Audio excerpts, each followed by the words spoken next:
Hello, I'm here to talk to you about our next topic, and this is something that I think is important to talk about, certainly in a biology class, and certainly when we're talking about ecology.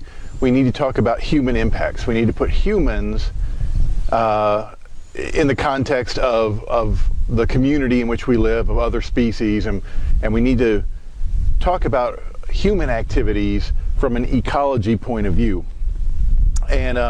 And so these are, things that I'm certain that you've heard about and you're familiar with, and so we just want to kind of give you the biologist point of view on this.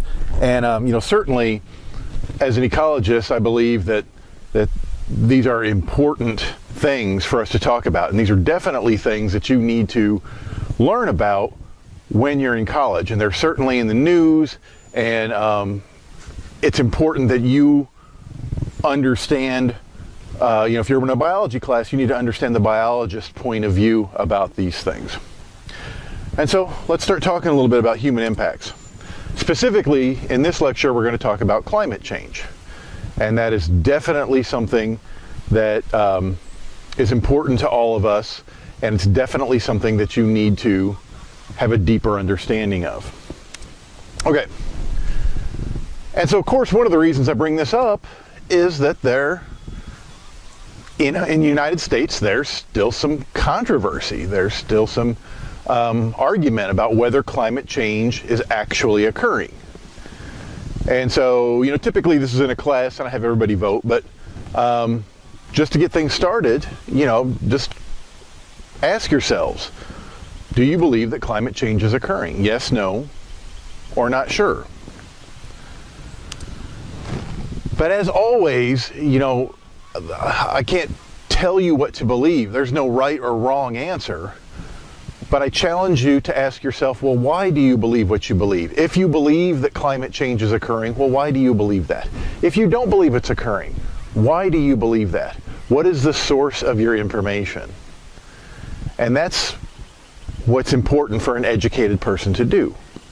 And so with this topic, we really need to think about, well, why is it that we believe what we believe concerning climate change?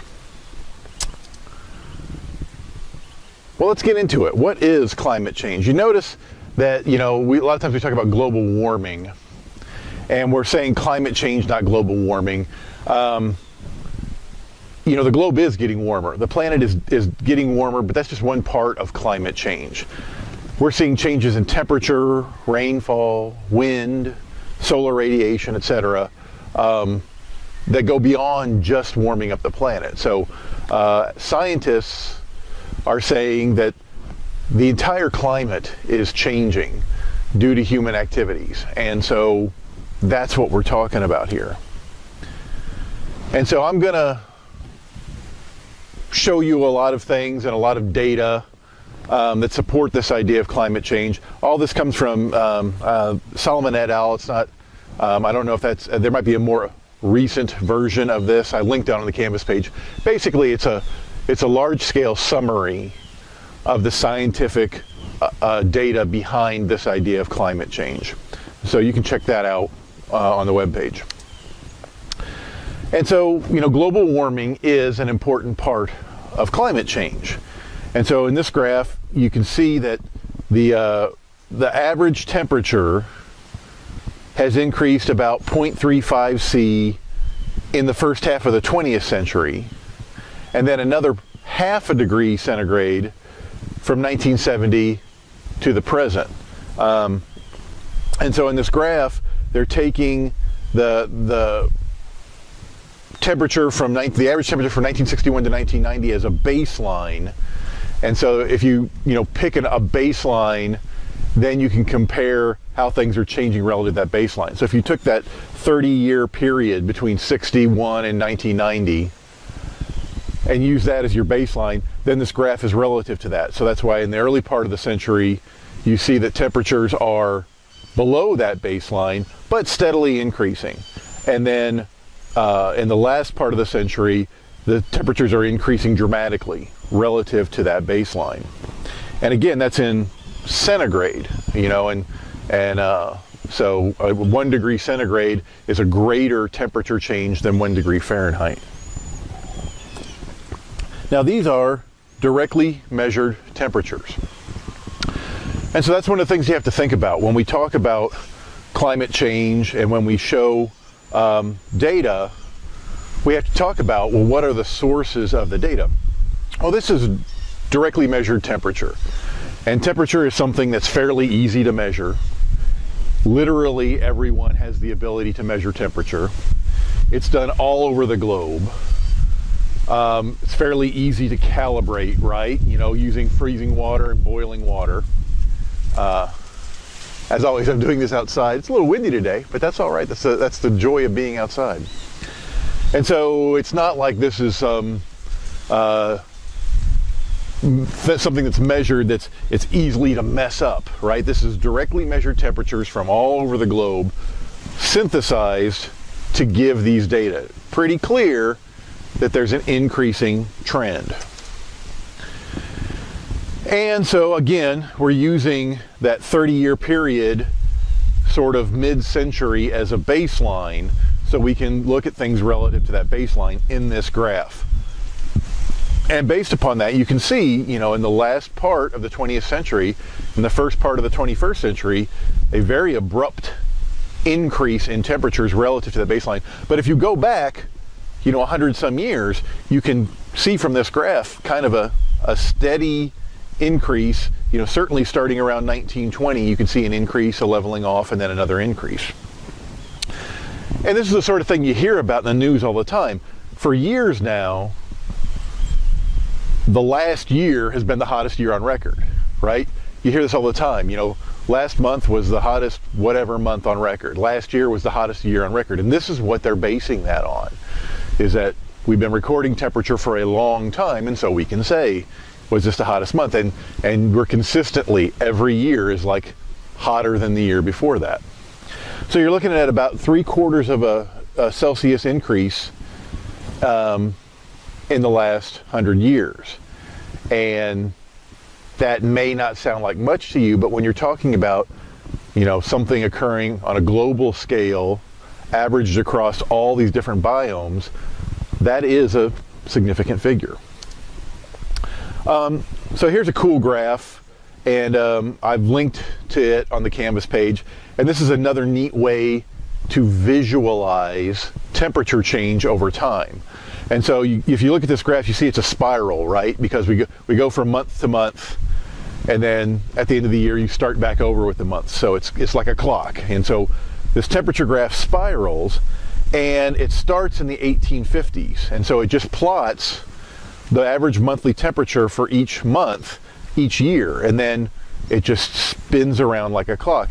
And so as you watch this graph, you can kind of pay attention. You know, the farther we are from the center, the warmer the temperature is relative to that start. So watch the patterns, watch how the temperature doesn't change much early on, but then as you get into the 20th century, how that circle begins to expand and those temperatures get warmer. So let's just take a look.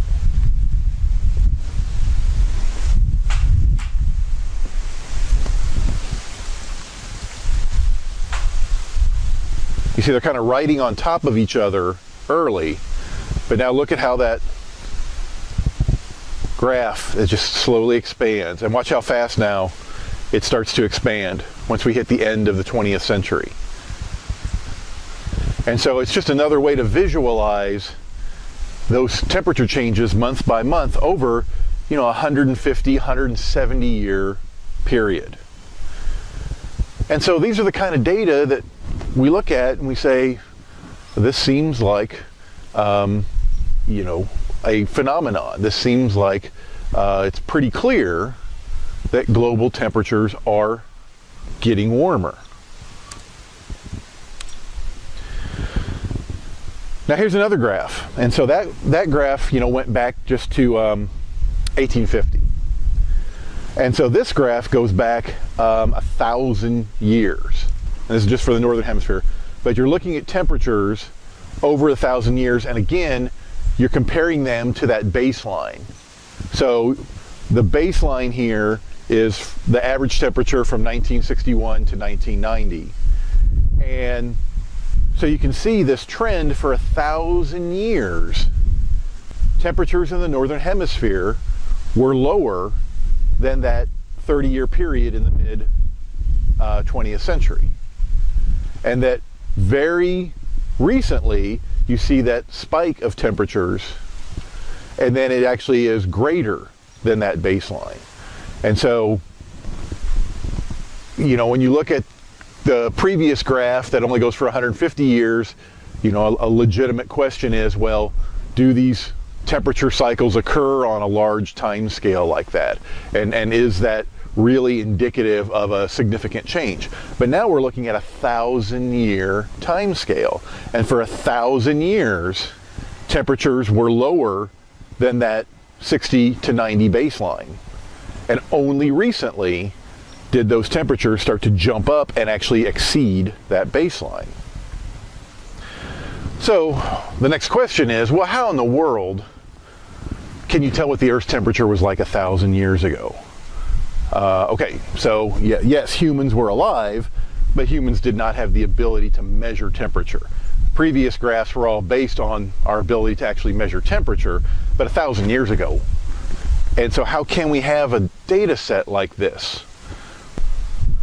Well, remember what we've always said about the scientific process. Scientific hypotheses create predictions that can be tested with physical data. And so much of scientific information is not based upon direct observation. You know, you can't directly observe two atoms interacting to form a chemical reaction, right?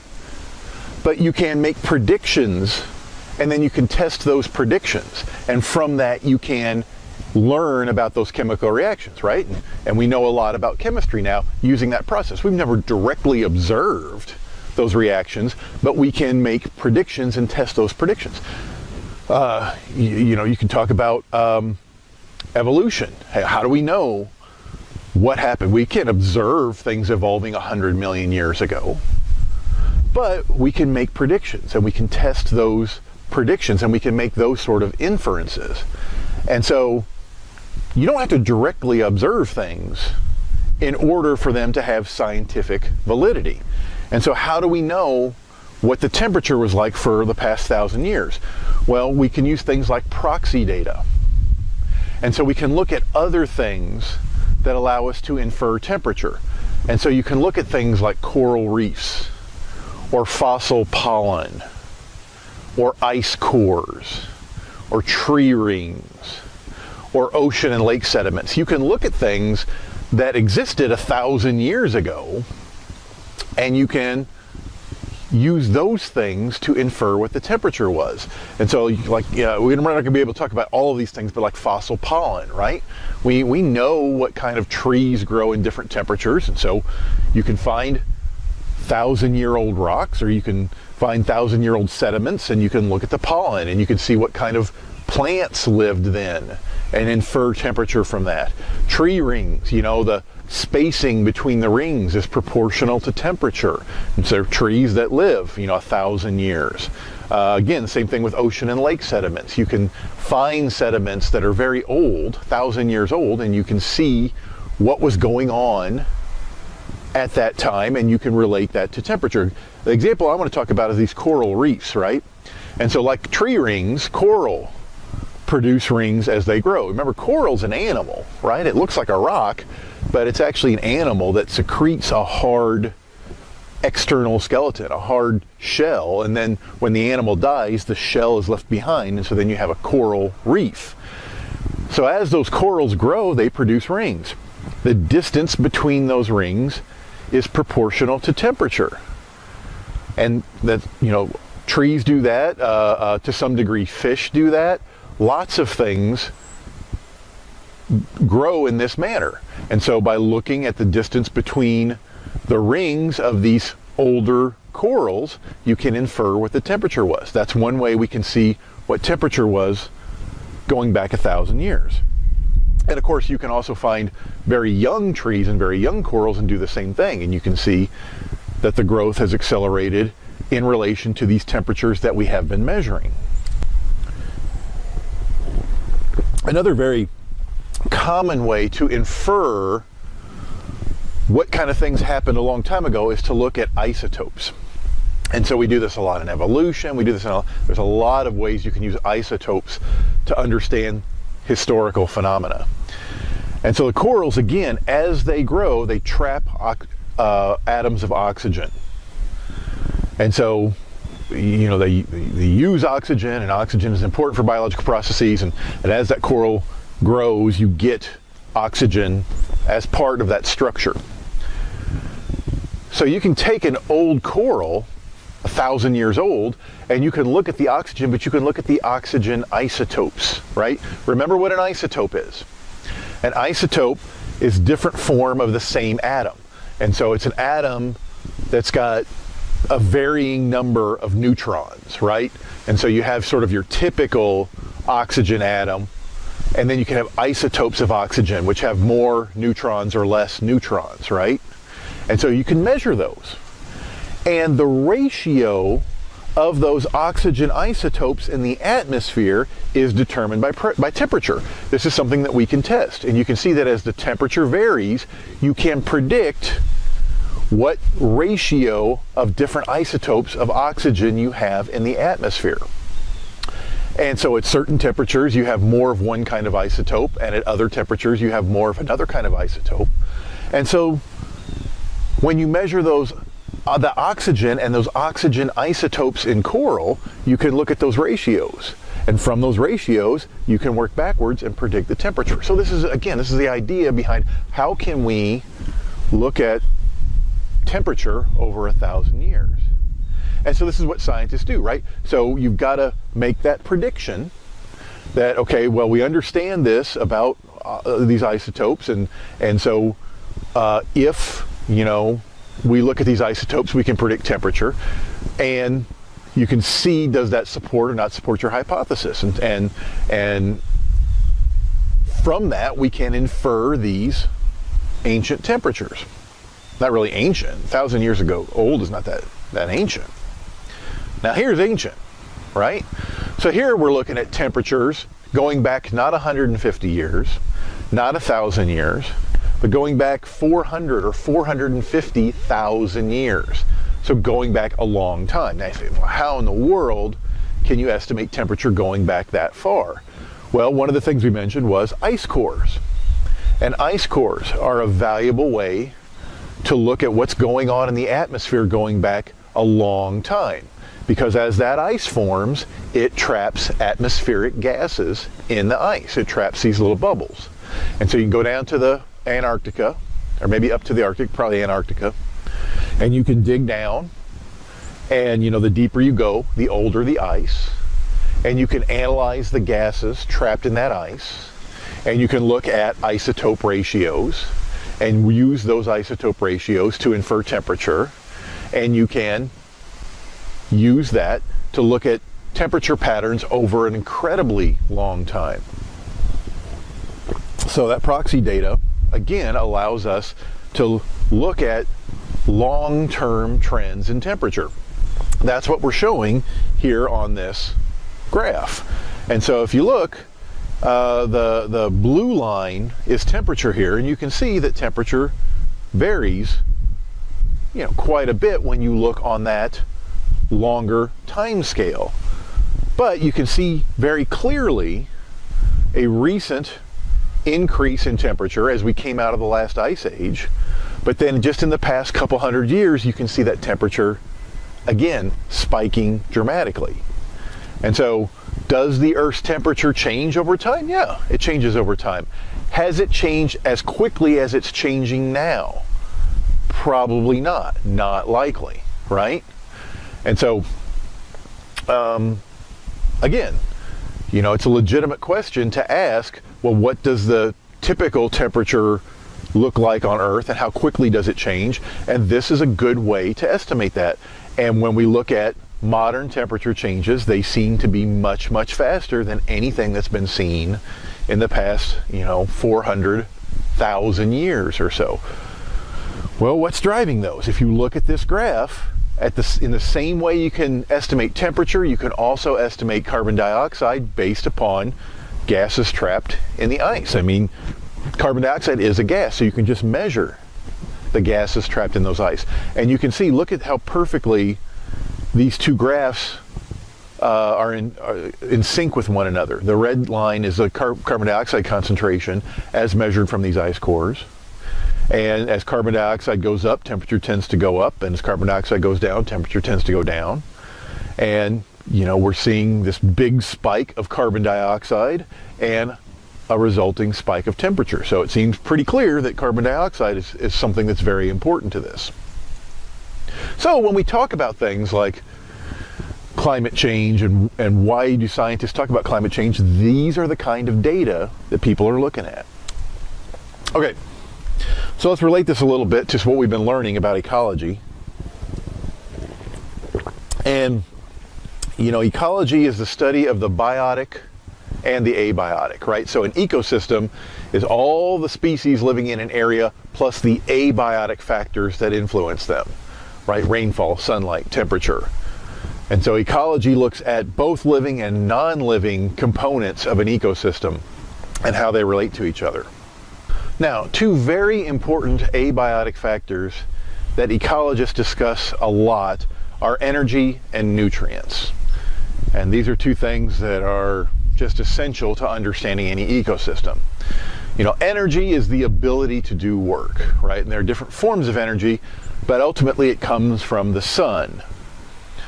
Nutrients are the atom building blocks of biological molecules. And we've talked a lot about what living things are made of, right? Chomps, carbon, hydrogen, oxygen, nitrogen, phosphorus, sulfur.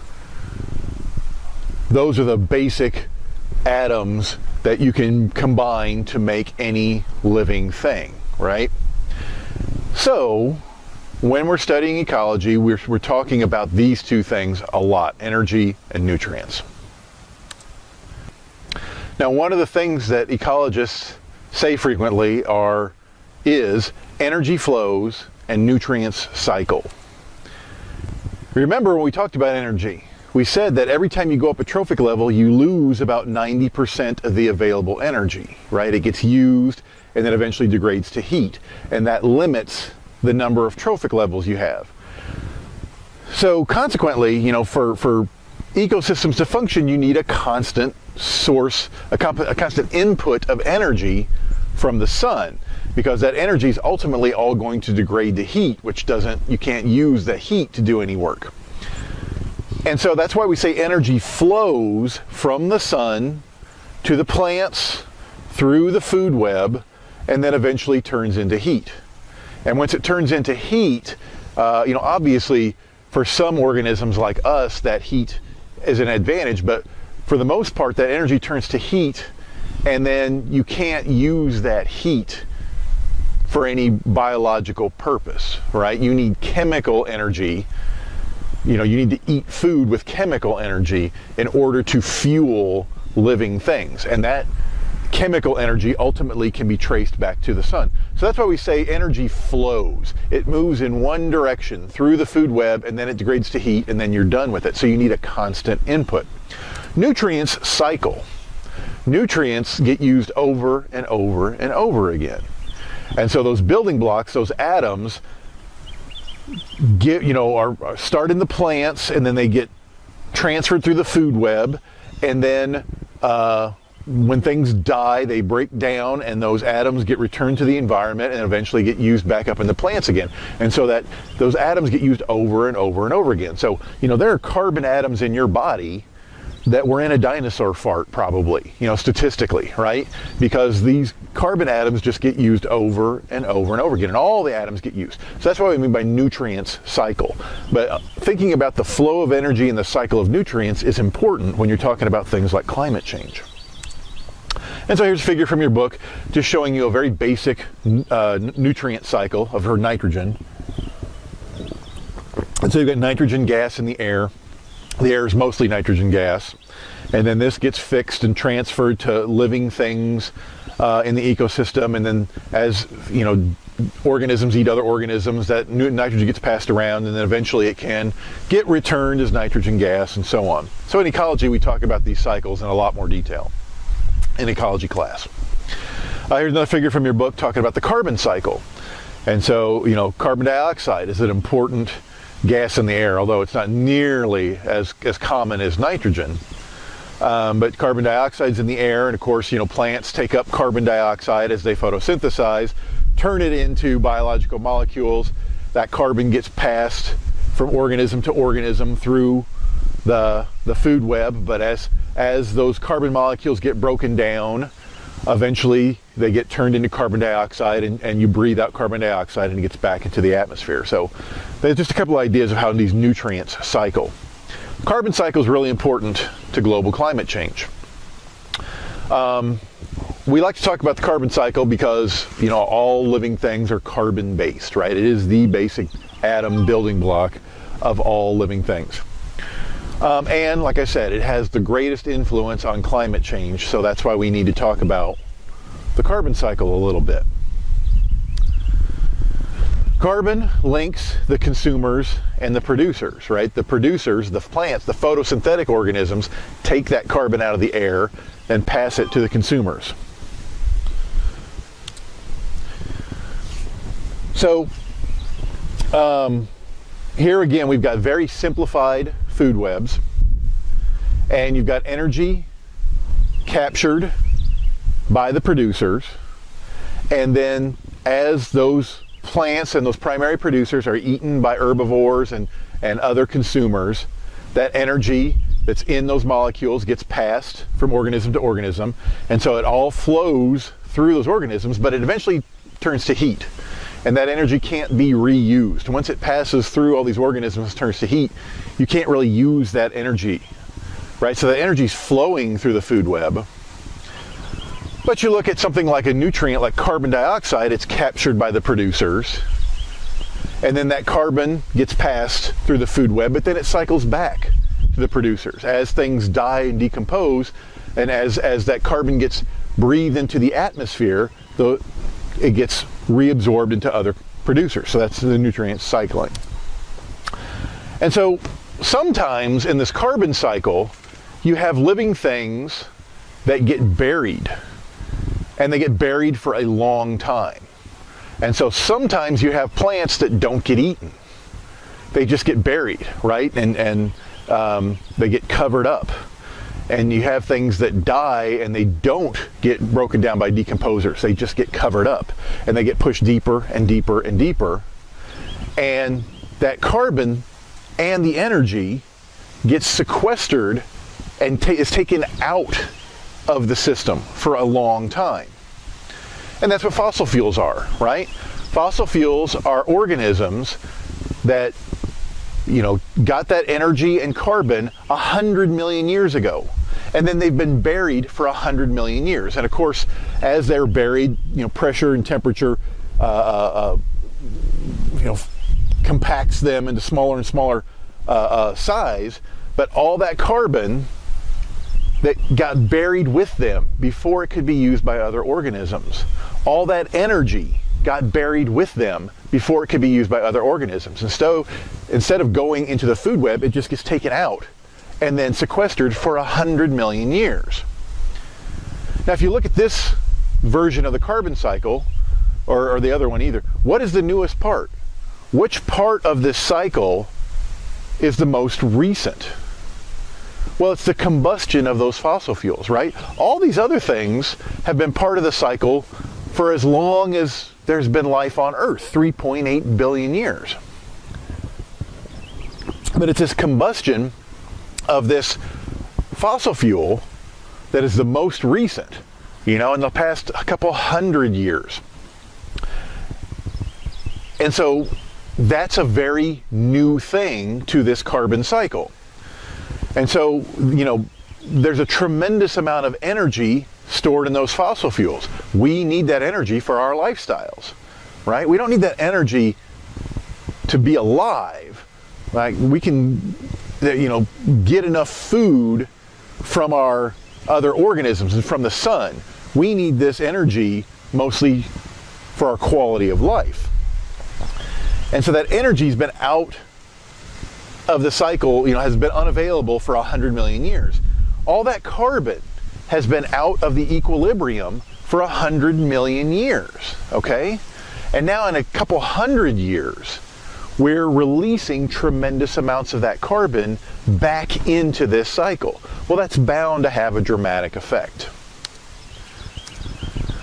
And so this carbon cycle used to be balanced, right? The carbon dioxide given off by consumers is taken back up by producers. It's sort of a perfect cycle. And so the CO2 levels don't change much in the short term. Now, if you think about that graph we saw earlier, you saw CO2 levels change quite a bit, but we're looking over hundreds of, tens of thousands, hundreds of thousands of years. But in hundreds of years, the CO2 would not change very much.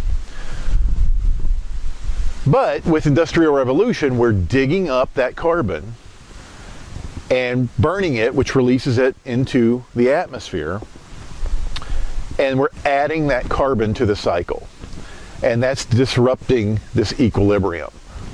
And that's what the evidence is showing. And so that's why whenever you talk about climate change, we mostly talk about carbon, because it's there are lots of things associated with climate change, but carbon is sort of the most important, has the most dramatic effect. And so you see here again in this diagram of the carbon cycle, digging up that carbon that's been out of the equilibrium for millions and millions of years. Now we're reintroducing it at a rapid rate. And so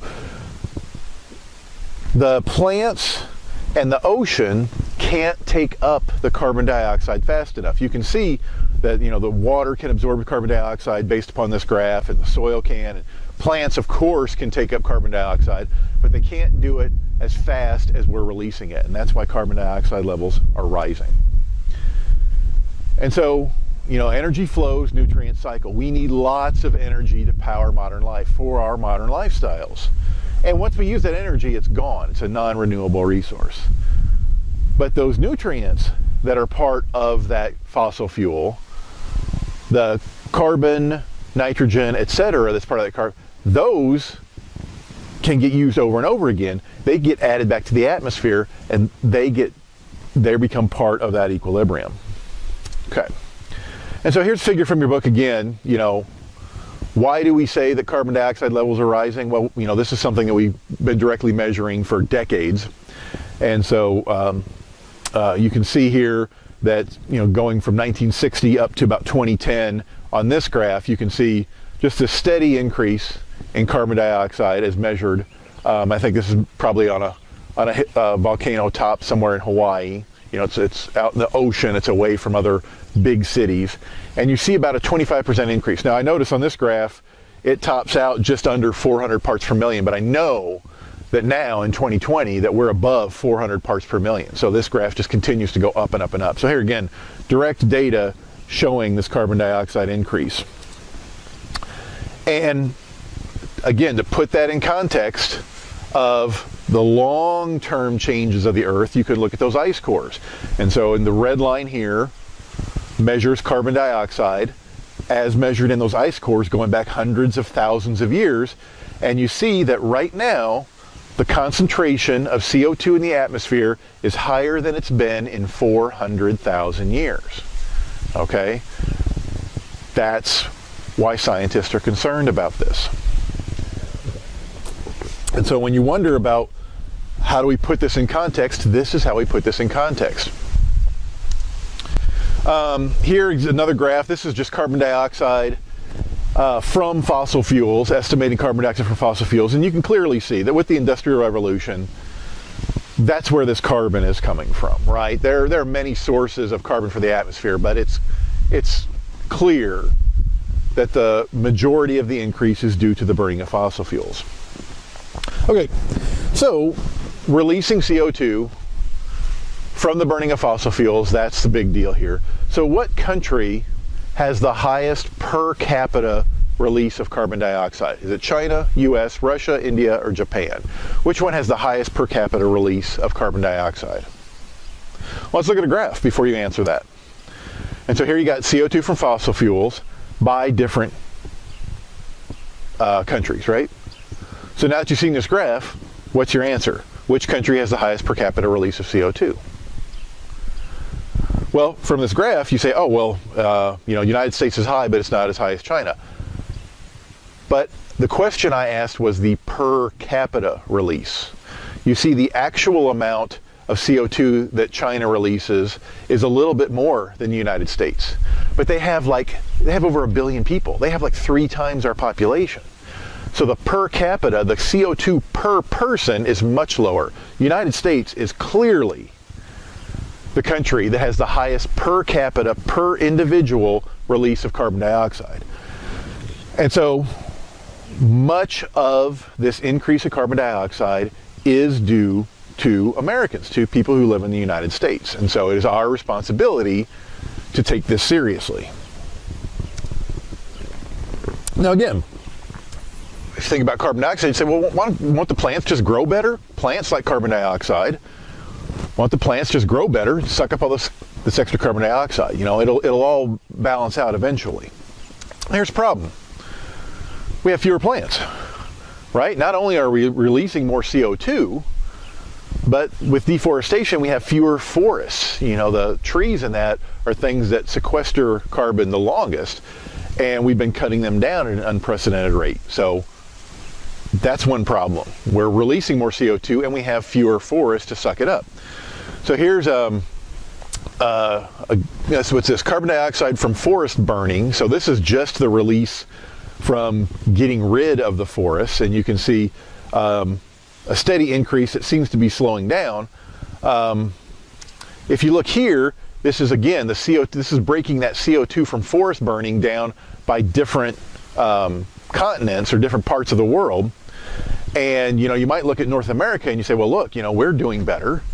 Our rate of CO2 increased by forest burning has dropped, greatly in the 20th century. That could be a good thing. That partly is probably could be due to conservation, but it also just might be due to we've cleared and burned everything we can clear and burn, and so we're not adding any more because we don't have any more, right? But the real take home from this graph is, look at Latin America and tropical Africa, huge increases. So again, why do we worry about things like the rainforest in Central America or South America? Why do we worry about other continents? Again, this is a global problem. And so you've got these enormous losses of forests. And so those are the things that would suck up this extra carbon, but we're getting rid of them, mostly for agriculture. Also, why won't the plants grow faster to suck up all this extra carbon? Well, they might have all the carbon they need right now, right? Plants don't need just carbon dioxide. They need water, nitrogen, phosphorus, sulfur, right? Think about your garden. If you want your garden to grow better, you don't add carbon. You go buy fertilizer, nitrogen, phosphorus, sulfur. You give it more water. You make sure it's got plenty of sunlight. Those things are what we call limiting. And so like nitrogen and phosphorus are often limiting nutrients, meaning you have everything else in excess, but you don't have enough nitrogen or phosphorus, and that's what limits the growth. So that's why adding fertilizer with nitrogen or phosphorus often can stimulate the growth of a plant. Well, carbon is not one of those things. And so you can add all the carbon you want, but these plants might be limited by some other factor. So that's again why we can't count on plants to just suck up all this extra carbon. And then direct field studies. Direct field studies where you've given plants extra carbon dioxide and directly measured, do they grow better? And they don't grow enough to offset all that extra carbon we're adding. So, that's not going to work. Okay, so we've kind of got off on this carbon dioxide thing. Why? Why is carbon dioxide so tightly tied to climate change and rising temperatures? It's, again, what we call a greenhouse gas, right? And more carbon dioxide means that you're going to have a warmer Earth because those greenhouse gases trap heat. That is a good thing up to a point, right? Without greenhouse gases, the planet would be much, much too cold for us. But of course, too much of a good thing is not a good thing. And so carbon dioxide, also water vapor, other greenhouse gases, but carbon dioxide is the most important. They radiate heat back toward the Earth in a greenhouse effect, right? And they call it a greenhouse effect because it's like a greenhouse. Okay, so, sunlight is a form of energy, right, that can pass through transparent things like the atmosphere or the glass in a greenhouse or like the windows of your car, right? So that energy can go through those, and then once it gets absorbed by other things, remember the second law of thermodynamics, that energy eventually all degrades to heat. Heat doesn't pass through those things as well. And so the sunlight passes through the atmosphere, degrades to heat. The heat does not pass and radiate back through the atmosphere as well, and so it gets trapped.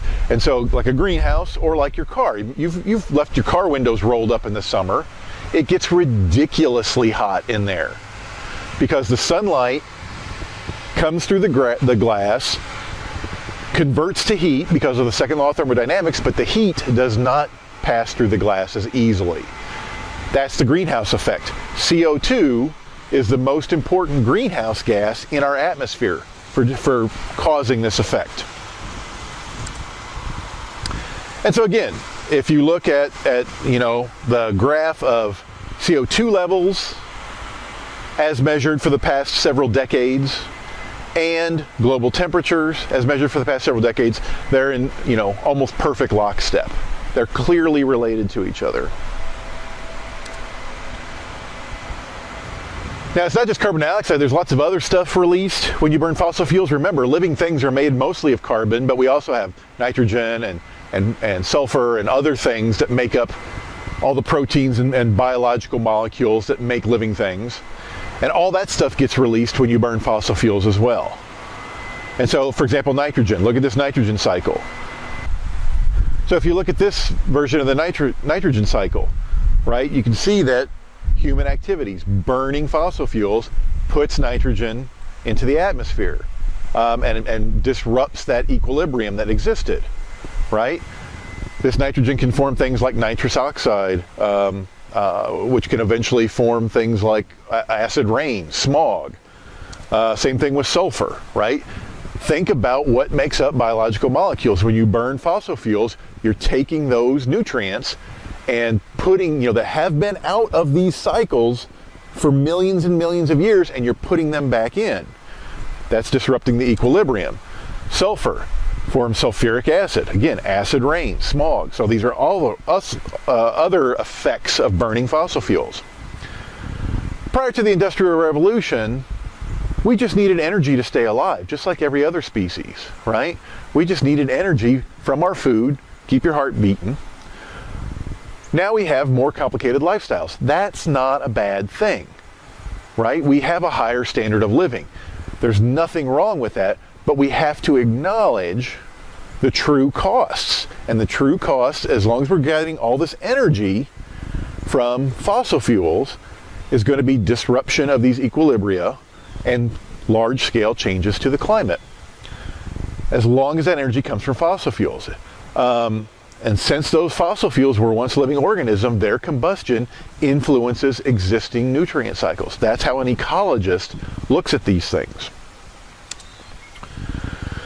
Now, we talked about the United States is the highest per capita producer of carbon dioxide.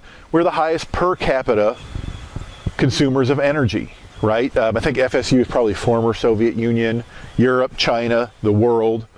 And so each individual American uses more energy than anyone else in any country. That's why it's our responsibility. We have an obligation to do something about this. Other countries have every right to blame us for these things. Okay, so there's lots of data to show that the temperatures are getting warmer. How is that affecting? What kind of changes are we seeing based upon this large-scale climate change? You can look at the polar ice cap, and clearly it's shrunk quite a bit. Here's another image showing the polar ice cap. And of course, we have satellites. We launch things into space. We can measure. We can take pictures. We can look at this directly and see this polar ice cap is shrinking. You can look at glaciers. We've been looking at glaciers and taking pictures and measuring them for decades, hundreds, centuries, and you can see glaciers are shrinking.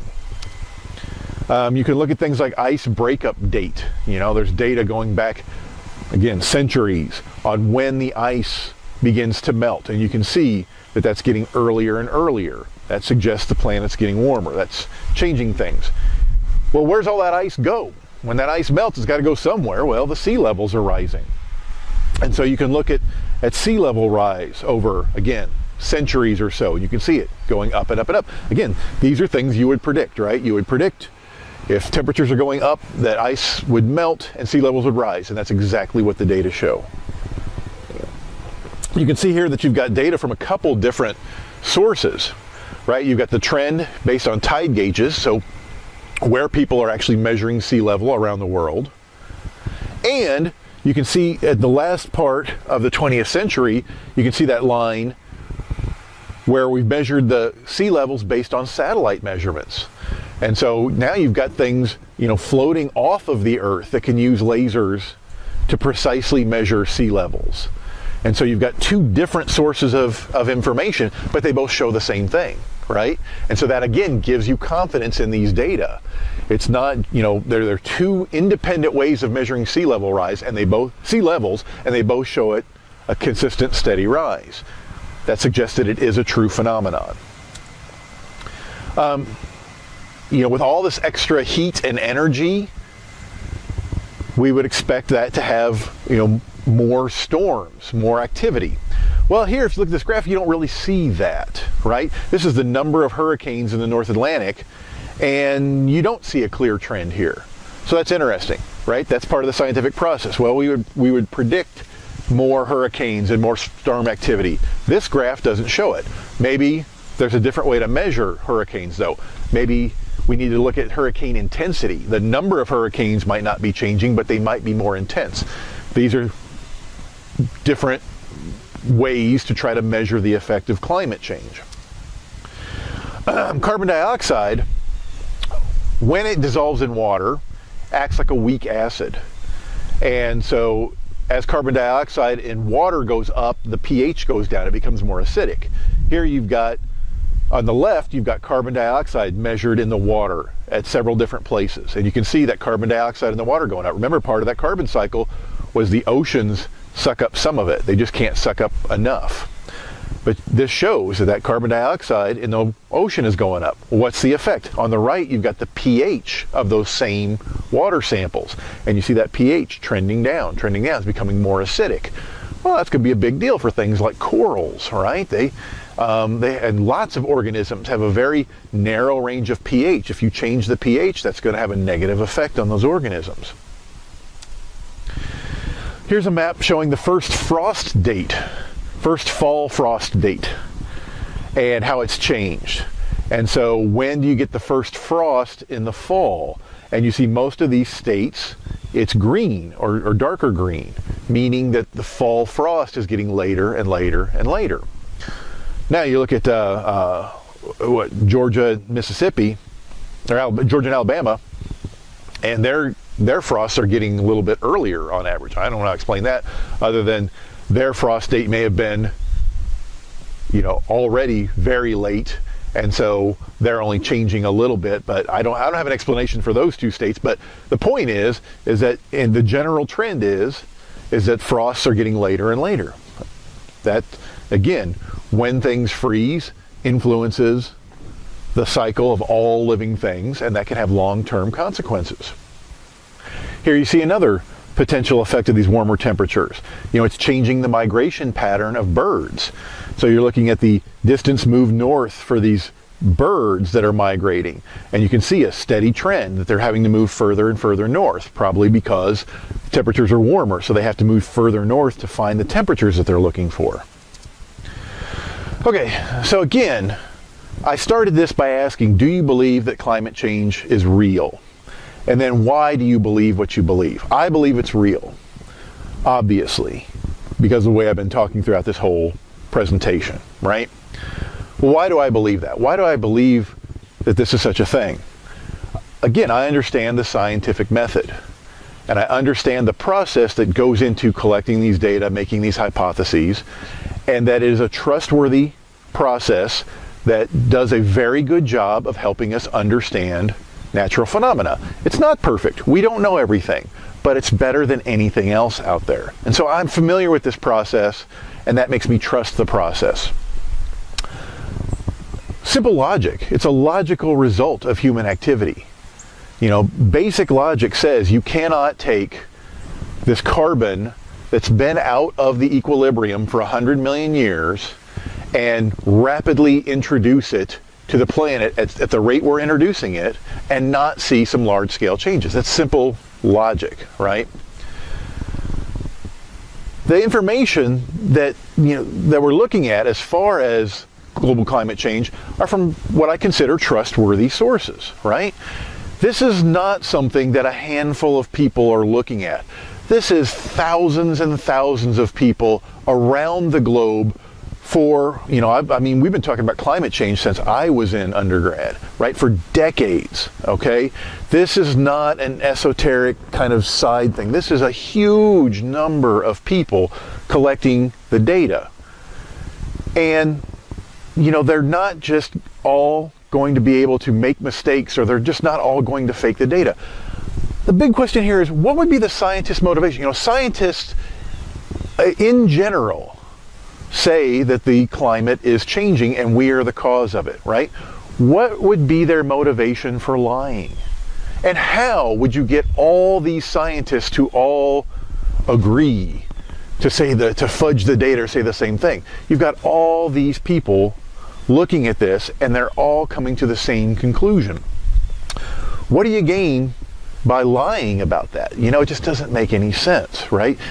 And like I said, we talk about science and the process of science in this class because I feel it does the best job of understanding natural phenomena. It's not perfect, but it does better than anything else.